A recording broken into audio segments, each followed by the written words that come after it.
The priests are Muslims.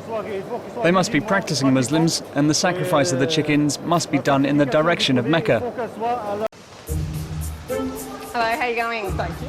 I'm after some meat that's not halal certified. It's not halal certified. On the New South Wales North Coast, Kirley Smith is spearheading a grassroots campaign against Islam. Do you have meat that's not halal We certified? surely do, yes. All of this, pretty much? All of it is halal free. Pretty much? All of it is halal free. Oh, fantastic. That's great. Okay. What were you I looking think for? I'll get something for the barbecue. This is 1 Corinthians 10, 18 to 28. Consider the people of Israel. Are not those who eat the sacrifices participants in the altar? So here's a real sacrifice, a real sacrificial ceremony, including priests and offerers who bring the sacrifice. They eat together. This is real worship being described here. Verse 19, what do I imply then? That food offered to idols is anything, or that an idol is anything? No, I imply that what pagans sacrifice they offer to demons and not to God. I do not want you to be participants with demons. You cannot drink the cup of the Lord and the cup of demons. You cannot partake of the Lord's table and the table of demons. Shall we provoke the Lord to jealousy? Are we stronger than he?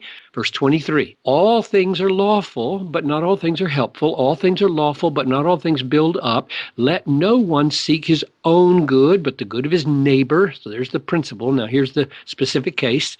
He says, verse 25, eat whatever is sold in the market without raising any question on the ground of conscience.